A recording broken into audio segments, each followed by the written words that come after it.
So, Owen, we were going to do the always correct and unimpeachable power rankings ahead of the All-Ireland semi-final this weekend. But really, given the unknown unknowns, as Donald Rumsfeld would have said about the Tyrone scenario, things haven't changed since last week, have they? They have not changed since last week. A lot of people really bemused by Mayo going to the top of the power rankings. Well, Kerry are the best team in the country, are still favourites for the All-Ireland final, even though they've got to win a semi first. And you've used that argument. Tommy used that argument, and then I listened to the football pod a little bit later last week, and turns out both of you just robbed it off Andy Moore, and who used that argument on the football pod last week. I had heard the football pod by the time we were doing the power rankings last week, so perhaps it was the other way around. Maybe Andy's listened to the power rankings and decided, you know what, I've got to stick to those Kerry lads in advance of the All-Ireland final. Yeah, I don't know. It's you get rewarded for a big win like that, and that's what Mayo did. But this morning we are going to go through the top 8 teams of this century. I think there's a clear and obvious number one, obviously. So the rest of it should be pretty interesting. And this is probably, to be honest with you, I'm going to be straight up to people at home, and I'm going to pull back the curtain here a little bit. This is Ger's idea. Ger wants this as a vehicle to have a certain debate, which I expect is coming up at some point over the next little while. A debate that he just likes to have over annually.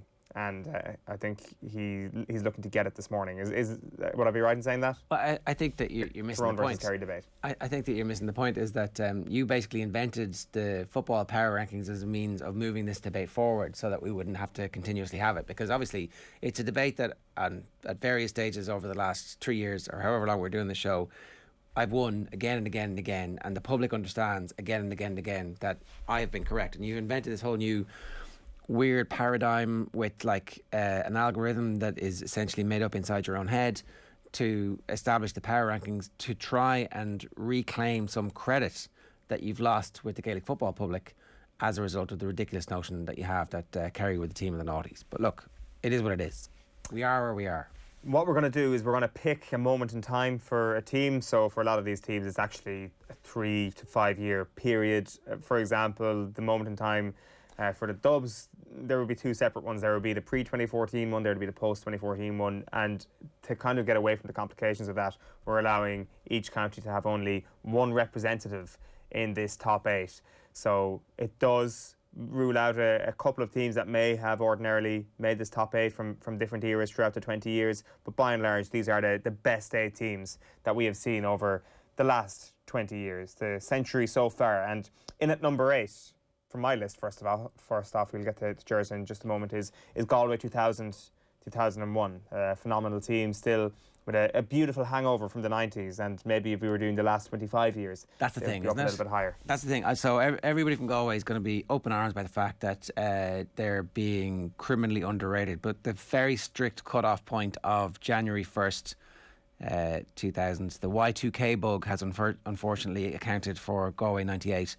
But that Galway team, I think, is criminally underrated, probably because it was such a short, brief. What's the thing about magnesium that burns and burns? What am I looking for? Jack Kerouac. That was it. That they burned so bright, and that was it. They were gone. And then no more. I think it was because the team was top heavy with our lads and young lads, and so they came together, had 4 years, 3 years, and then boof, team broke down, and it kind of the young lads became the our lads, and they just weren't as competitive anymore. And then also Mayo arrived. But a sensational team. If you look at, like, literally one of the best goals that you're ever going to see in Gaelic football scored by that team, and they were involved in some massive games. They also were a bit flaky from time to time. They lost games in that you kind of felt like they should have won. That prevents them. We're nitpicking here. This is a great team, but we are nitpicking. They're my 8th team as well, to be honest. Right. Okay. So we're in agreement on that. In at number 7 for me is Cork 2007 to 2010. Same? Yeah. I was just kind of going back through this team from the year they won the All-Ireland in 2010, and it feels to me, like I could be off the mark here a little bit, it feels to me that the criticism of Cork quite a lot around that era was maybe not having a totemic inside forward, or somebody like Gooch or Bernard Brogan who could really destroy a team from inside. But you look at the 6 forwards that started that 2010 final. Kieran Sheahan, Pearse O'Neill, Paddy Kelly is your half-forward line. Daniel Goulding, Donncha O'Connor, Paul Kerrigan is your full-forward line. And right, of course, Gooch and Brogan gets into that team and takes all your frees and is the best inside forward in that. But they're all operating off a 7.5 to 8 out of 10 most times. Like that for me is a really, really strong set of forwards, and that's probably why they do eventually get over the line. I also think if Kieran Sheahan hadn't gone to play Aussie rules, what would have happened to that team? Because like his form and his trajectory at that point was absolutely stratospheric. He went quite late to Aussie rules, did he? Like compared to some of the other lads who tend to go over as teenagers, he might have been already 20, I think. Maybe he was only 19. But like, what a sensational career he had, and that's a sliding doors moment for this Cork team for me. Is his loss, and then also again, I think it's the same point that they get over the line when Canty and a few others are at that stage of their careers where it's like, okay, this is last dance territory every year that they keep going. So I don't know. Maybe in retrospect, Galway should have been ahead of this team. They're close enough to each other. They are. Like the one thing about this Cork team, people talk maybe about what happened prior to 2010 and maybe I don't know, could they have taken Tyrone out in a final had they snuck past Kerry in a semi-final or actually arrived at one of those finals against Tyrone, because they did end up beating Tyrone in 2008. This particular Cork team had a beating of that Tyrone team that they could have won more beforehand. But I actually just wonder what winning in 2010, if they hadn't won in 2010, could Cork actually have been All-Ireland champions in 2011? Now, I know Kerry were licking their wounds in 11 after going out in the quarter-final, and they were really hungry to win that. But I'm pretty sure Cork were pre-season favourites. I know they were All-Ireland champions, so that would make sense. But they were still very much deemed by a lot of people to be the best team in the country going into 11, that Kerry team was over the hill, and that Dublin, at that time, were Dublin, and they were never going to win an All-Ireland. So I wonder if somebody else had taken 2010 other than the Dubs, would Cork actually have put the halt on the capital for a few years by actually winning in 2011? I don't know, it's pure conjecture. But I don't know. They played Dublin in the semi-final in 2010, don't they? And they come back from a losing position, and then they beat the Dubs again in the league from a losing position, and that's why we were kind of overrating them. But that was the last thing of that Cork team. Yeah, it was, and they get beaten by Mayo, I think it is, in the quarterfinals in 2011. But like just the players that they had then, in terms of like the edge they could bring, like the likes of Canty and O'Leary and Michael Shields, who was captain in 10, they were horrible players to play against, I suspect. And like, I mean, the players then, even like Nicholas Murphy around the middle of the park, who actually popped up on the big screen at the All-Ireland hurling final the other day. Just legendary footballers for that team, and I like a team that deserves an All-Ireland. Like, I mean, it's got nothing to do with winning, deserving anything, but they definitely deserved that All-Ireland they got in 2010, even though with all the provincial champions getting knocked out in the quarter-final stage that year, it did open. It paved the way for them nicely, but they absolutely deserved it. At number 6, I've got Armagh.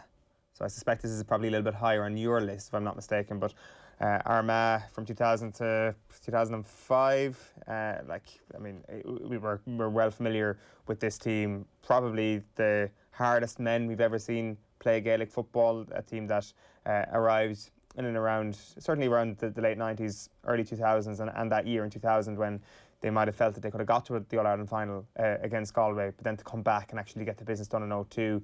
Again, they'll feel that 2005 in particular was a year that they could have won. They could have won it all and didn't, when they had the beating of Tyrone in Ulster, and then Tyrone end up winning the whole thing. And of course then there is 2003. So there is a very thin line between this Armagh team having their one All-Ireland, which is why I have them down in 6th, and actually getting another one or two in that period when they had their best team ever, that could have elevated this team to even greater heights.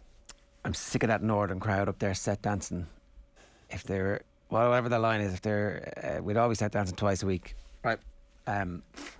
It's my view that modern football, the crucible for it is the Armagh-Tyrone rivalry of the early noughties, and that what they did was they drove each other on to levels of technical and tactical proficiency that completely changed how the game was played. I think Jim McGuinness is a response to watching that happen, and his Donegal team are a response to watching that happen and trying to come up with a way to counteract what he was going to be up against in the Ulster Football Championship. You can see today in the columns where McGuinness is obsessed with keeping the Ulster Football Championship because it's somehow going to undo the work of his side, which is built on the back of particularly the Tyrone-Armagh rivalry, where finally the level of tactical sophistication caught up with the strength and conditioning at the time. Now, the strength and conditioning went too far. They all bulked up too much. They became too big, and faster teams managed to beat them as the decade wore on. But I think this rivalry is one of the founding texts of modern Gaelic football, and that's why I have Armagh higher up. They're my fourth ranked team. That's where I have that Armagh side.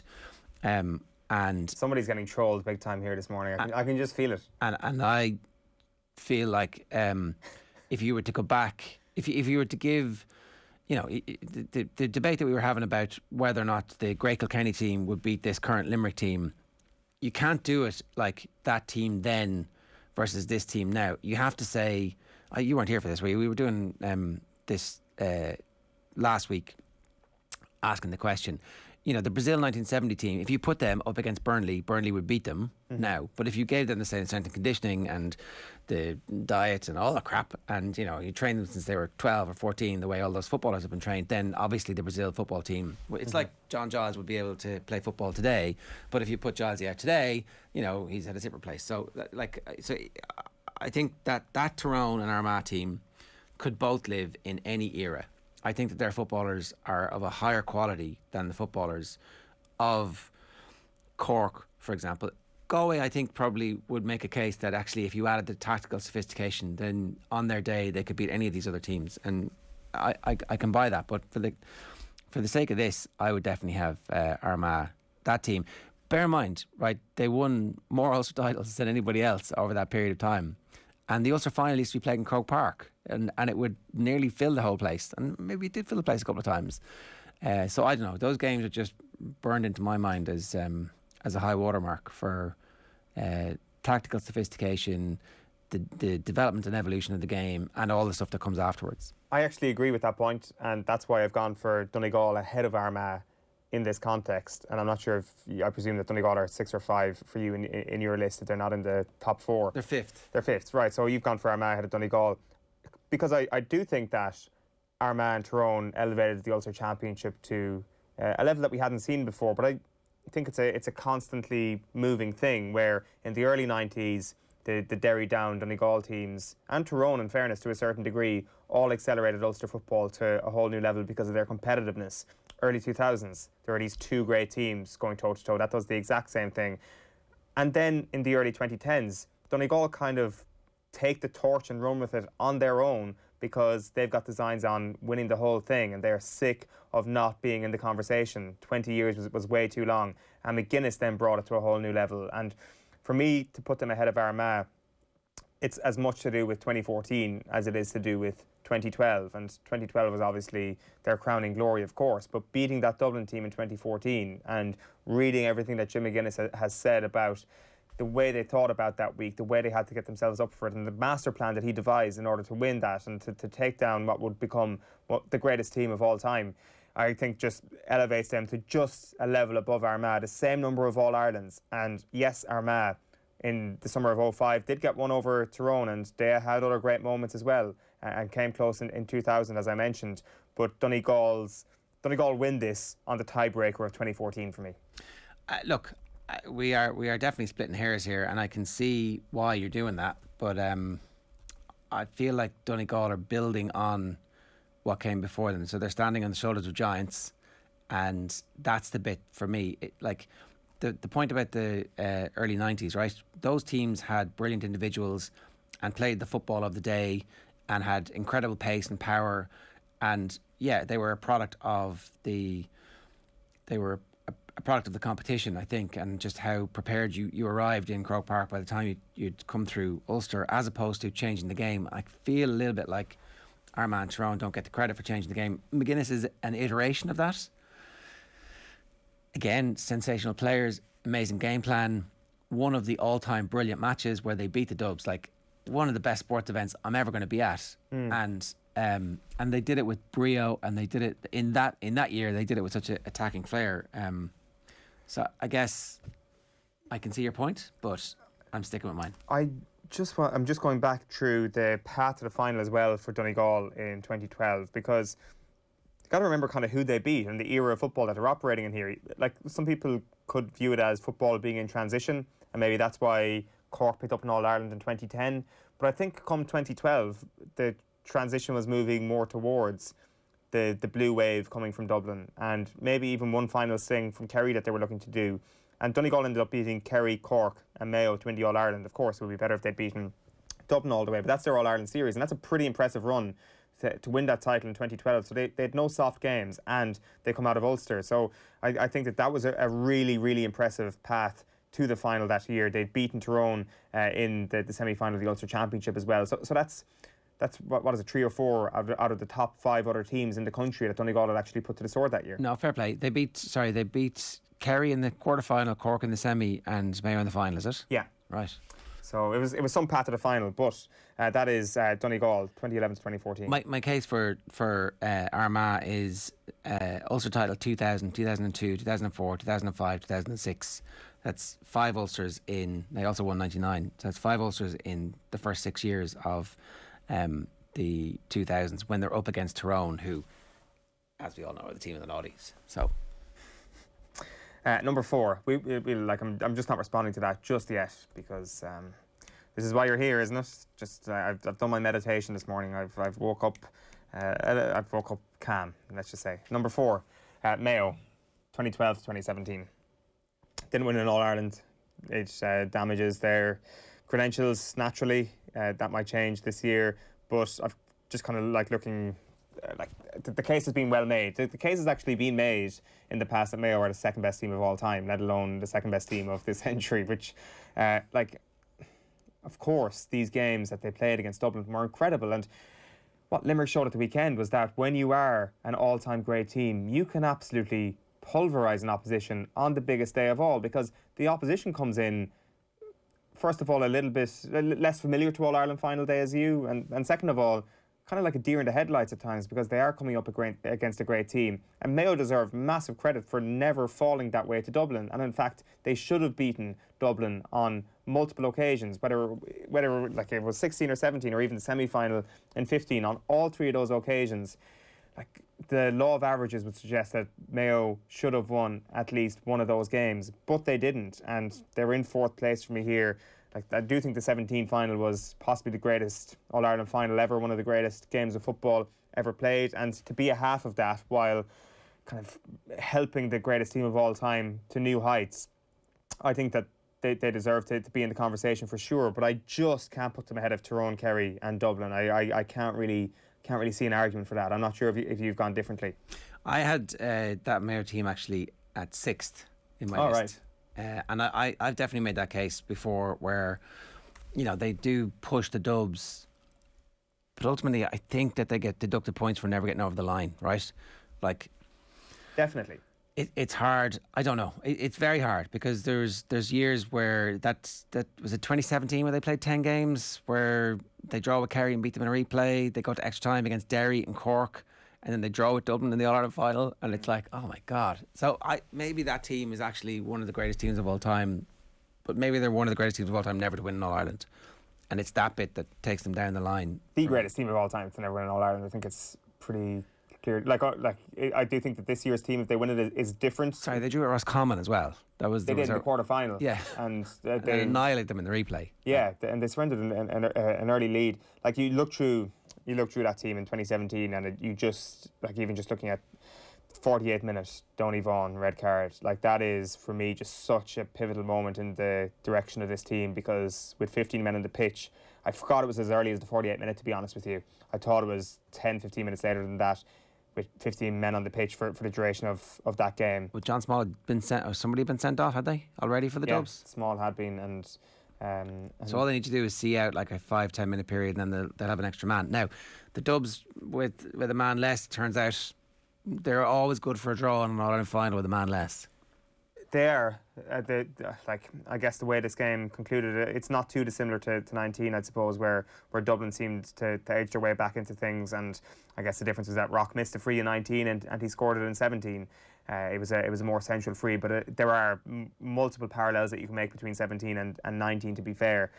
But yeah, for me, you're kind of looking at that now as well as a little bit of an era for Mayo that is totally different now. The one that we'll be looking at if they do get over the line this year is is almost like looking at the Dublin team of 17 to 19 compared to the Dublin team of 2013. It feels different. Obviously, it's a different manager with James Horan back at the helm, and those sort of old warriors, as I mentioned, the likes of Donny Vaughan and Seamie O'Shea being so essential to things. David Clark in goals, Keith Higgins at corner back. Like that is just a different era of footballer. And I think in 17, before that final as well, we were kind of analysing it in a similar way to the way we were analysing the game a few weeks ago, where we thought that Mayo, this could be the time where they get rolled over. And it never happened to them. It just never happened to them in those games. And yes, it did happen in a semi-final in 19, but as I say, I think things were different then. But throughout that era, 15, 16, 17, and you can probably throw the previous games into the mix as well. When they came up against Dublin, who will be at number one, no surprises there in this list, they never rolled over, and I think they deserve credit for that, but not enough to get them into the top three. And I'm just going to list off my top three here because we all know who the three teams are.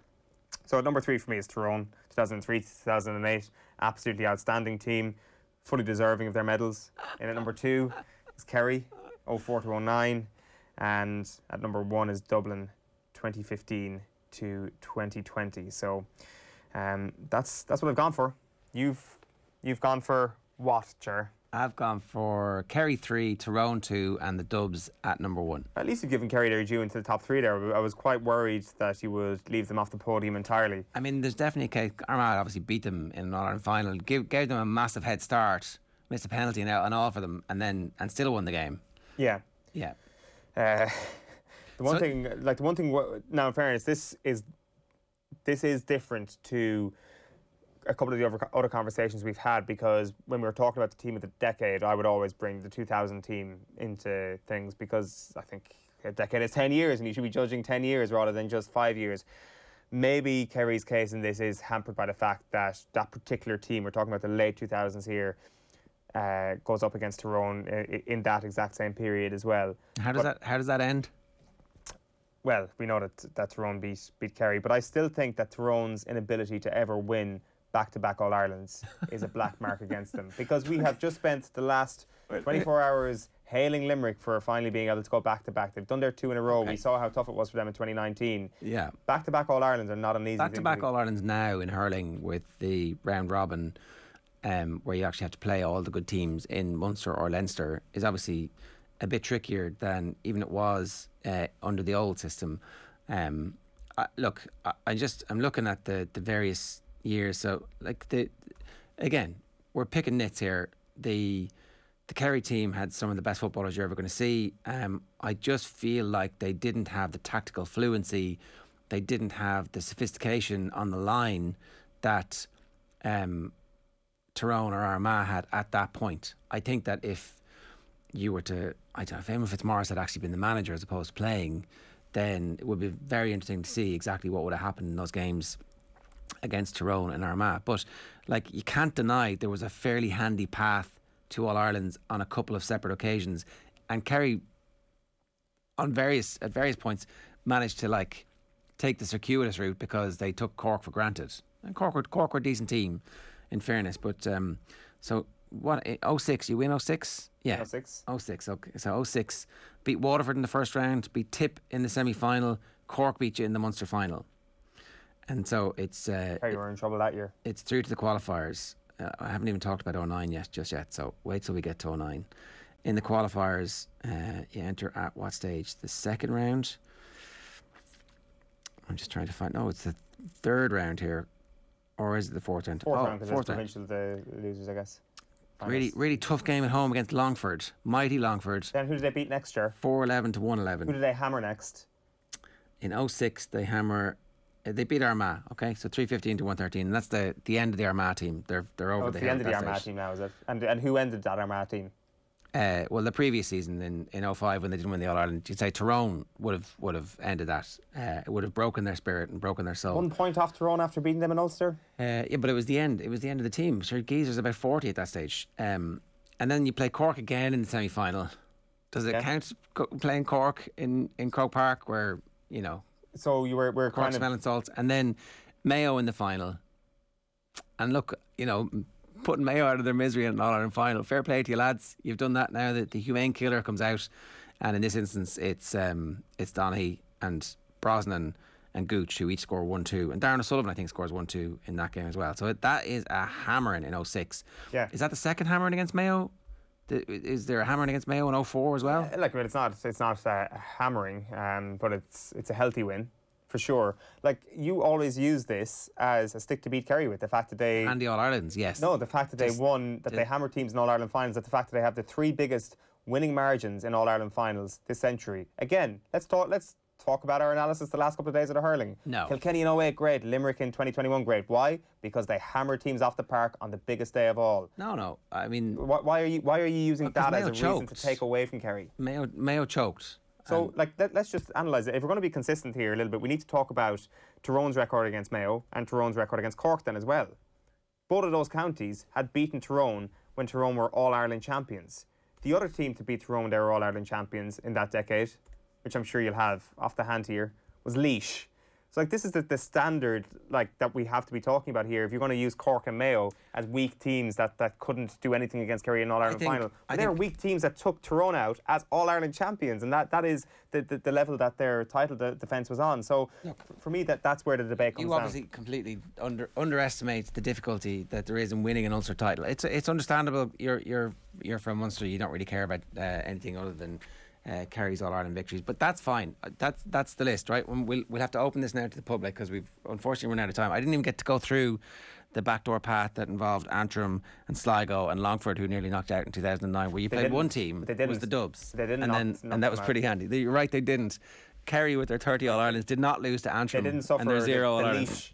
The Laois embarrassment that a certain other county that you have above them did.